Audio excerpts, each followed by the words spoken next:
Então,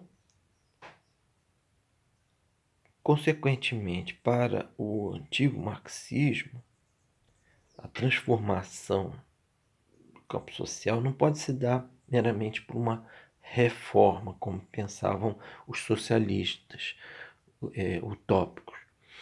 Então, para haver um socialismo mesmo, socialismo significa aqui o que? Significa a tese de que pode haver igualdade e distribuição de renda, de distribuição de riqueza, pode haver fraternidade no campo social, uma espécie de pacto social. Esse pacto social ele pode fazer a partir, pode surgir a partir da boa vontade das pessoas. Que bonito! Para o marxismo, isso é impossível se não houver uma revolução da classe trabalhadora, uma revolução dos interesses da classe trabalhadora sobre o modo de produção. Então, para haver socialismo, tem que haver uma revolução violenta, tá? Então, o que aconteceu? No século XIX, isso não ocorreu. A história foi rolando e nunca que se dava as transformações tal qual o Marx tinha previsto. Então, os sindicatos, eles começam a fazer o quê? Eles começam a pensar a luta da classe trabalhadora, eles começam a pensar que a transformação se daria progressivamente e não abruptamente como uma revolução. Então eles começam a revisar o antigo marxismo. Então eles começam a pensar que, começam a falar de pequenos ganhos que os sindicatos podem ter, que os trabalhadores podem ter no próprio sistema capitalista. Isso é muito, isso é muito questionável, né, esse modo de pensar, se ele é marxista mesmo, né, porque para o Marx, né, não tem uma forma de haver igualdade na medida em que o sistema capitalista ele explora, ele precisa do endividamento das pessoas, ele precisa do empobrecimento das pessoas para que o sistema funcione. É um sistema que funciona a partir da desigualdade. Mas o que os sindicatos defendem é que, através de pequenos ganhos, essa sociedade aqui vai deixando de lado o sistema capitalista. O capitalismo vai se empobrecendo, a nossa sociedade vai se tornando cada vez menos capitalista, tá? O que não se verificou, tá? Entretanto, houve historicamente uma crise e os comunistas, os socialistas, eles ficaram muito alvoroçados, achando que aqui era o começo, tá? Do, do- da derrocada do sistema capitalista. Então, em 1929, historicamente, houve uma quebra da Bolsa de Nova York, houve uma, houve uma crise, tá? Daquele pensamento liberal. Vocês estão lembrados que, quando a gente falou liberalismo, o que é um Estado liberal? O Estado liberal é que não interfere, um Estado que não interfere na economia, um Estado que, os, que a filosofia clássica pensava era um Estado que só administraria. Então ele interfere pouco no setor econômico, ok? O Estado é feito para organizar melhor a sociedade, organizar os conflitos, mas não interferir na economia, porque o próprio mercado já faria esse papel, tá? Nós vimos lá atrás. Então, com a crise, o que os estados foram que aconteceu? Os países precisaram que os estados começassem a interferir. Aí é que está o liberalismo e o neoliberalismo. Será que eles são contra o Estado mesmo? É um questionamento que se pode fazer.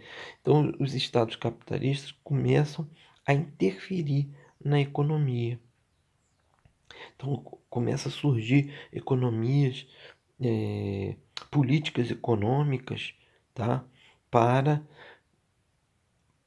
cuidar, né? Cuidar da população no momento que surge uma crise, né? Então começa a haver estados capitalistas que começam a interferir na vida social, na vida política, na vida econômica. Então começa a surgir, então, em termos ideológicos, um ideário nacionalista. Cada país, né, começa esse espírito de que a Alemanha é uma nação, né, tem que cuidar dos interesses da Alemanha, os Estados Unidos, uma nação, precisa cuidar dos seus interesses. Então esse discurso ele vai implementar algumas formas de pensamento totalitários, como o fascismo. Deixa eu colocar aqui totalitarismo, né? O totalitarismo. O que é o totalitarismo? Um pensamento, uma prática, um pensamento, uma prática de radical repressão da vida e da liberdade individual. Então, os estados eles começam a ter a implementar uma política bem restritiva no que concerne ao direito das pessoas, a liberdade das pessoas, tá? O fascismo, o nazismo e o próprio nos países capitalistas e o próprio stalinismo na União Soviética, eles representaram essa forma de totalitarismo, tá? Que vai surgir agora nos meados do século XX. E aí vai ocorrer o quê? Vai ocorrer guerras, né? Guerras nacionalistas, como a Primeira e Segunda Guerra, com cada país defendendo os interesses nacionais, seus interesses nacionais, que são, na realidade, interesses econômicos. Então, o que nós temos a partir daí são estados. Então, o modo de pensar da filosofia política muito comum é a gente falar em termos de políticas de estado de bem-estar social. Então, o Estado ele tem que interferir na economia, sim, ele tem que interferir para dar à sociedade, né, alguns ganhos, alguns ganhos, tá, para equalizar, para minimizar o conflito interno. Então a gente vê aquela função do Estado. Qual é a função muito comum no, em época de eleições? Os candidatos prometerem o quê? Prometerem bem-estar social, educação, saúde, eh, saneamento público, liberdade, eh, segurança, uma série de garantias. Então começa a se pensar o estado de bem-estar social como sendo esse processo de que a gente vai, né, no próprio sistema capitalista chegar a uma minimização, tá, da desigualdade, tá? É uma visão que é preciso enfatizar, gente, isso não é sinônimo de socialismo.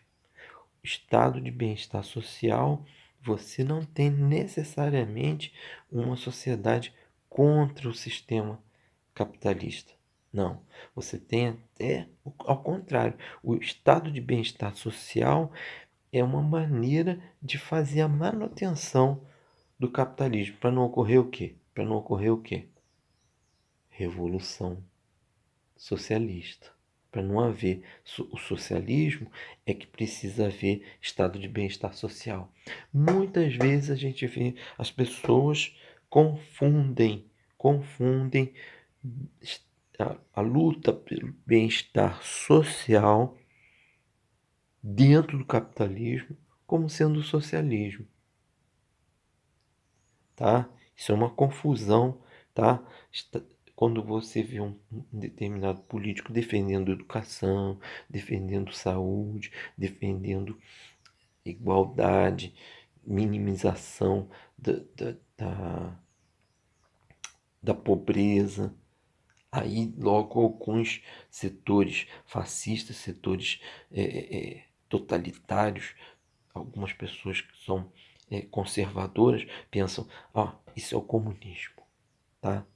Então, gente, é, esse, esse é o nosso esquema, né, de filosofia política, né, filosofia que nós chegamos aqui a, a termo, tá? Nós vamos avançar um pouco, né, em algumas consequências dessa filosofia política, ok? Na próxima vez.